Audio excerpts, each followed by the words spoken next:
नासिन अगूणी वज़ीर आज़म शहीद बेनज़ीर भुट्टो जी अॼु 69वीं सालगिरह मल्हाई पई वञे।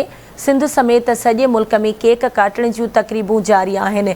सालगिरह जे मौक़े ते मुख्य तक़रीब लाड़काणे में रिथियल आहे। म्यूनिसिपल स्टेडियम में मुनक़िद थींदड़ जलसे खे पीपी चेयरमैन बिलावल भुट्टो ज़रदारी ख़िताब कंदो। उन हवाले सां वीडियो लिंक ते मौजूद आहे रशीद समो। जी रशीद।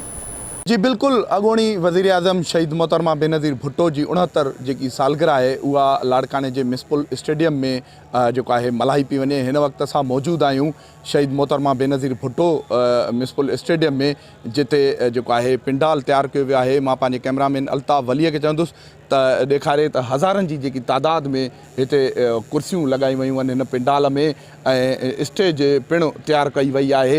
ऐं हिन जेकी जलसे जी जेकी बाज़ाब्ता शुरूआत थींदी उहा शाम जो 6 बजे थींदी, जेको राति जो देर ताईं ही जलसो हलंदो। ऐं जंहिंखे पाकिस्तान पीपल्स पार्टी जो चेयरमैन ऐं वज़ीर ख़ारजा बिलावल भुट्टो ज़रदारी ऐं वफ़ाक़ी वज़ीर ऐं CM सिंध सैयद मुराद अली शाह ऐं जेके सूबाई जेके वज़ीर आहिनि उहे हिन जलसे गाह में शाम जो पहुची ऐं जलसे खे ख़िताब कंदा। भुट्टो ज़रदारी कुझु ई जेको आहे देर में लाड़काणे पहुचंदो नवदुरो हाउस, जिते हू शहीद मोहतरमा बेनज़ीर भुट्टो जी जेको मज़ार ते हाज़िरी पिणु भरींदो ऐं शहीद ज़ुल्फ़िकार अली भुट्टो ऐं शहीद मीर मुर्तज़ा भुट्टो शहीद शाहनवाज़ भुट्टो जी मज़ार ते हाज़िरी भरींदो। ऐं उन खां बाद में जेको आहे जलसे गाह पहुचंदो ऐं जलसे खे ख़िताब पिणु कंदो।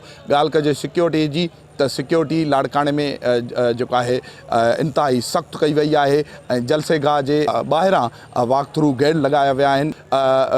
हिते शहीद मोहतरमा बेनज़ीर भुट्टो जॾहिं ज़िंदा हुई त उन टाइम शहीद मोहतरमा बेनज़ीर भुट्टो हिते जलसो कयो हो, जंहिंमें लखनि जी तादाद में उन वक़्तु माण्हू आया हुआ।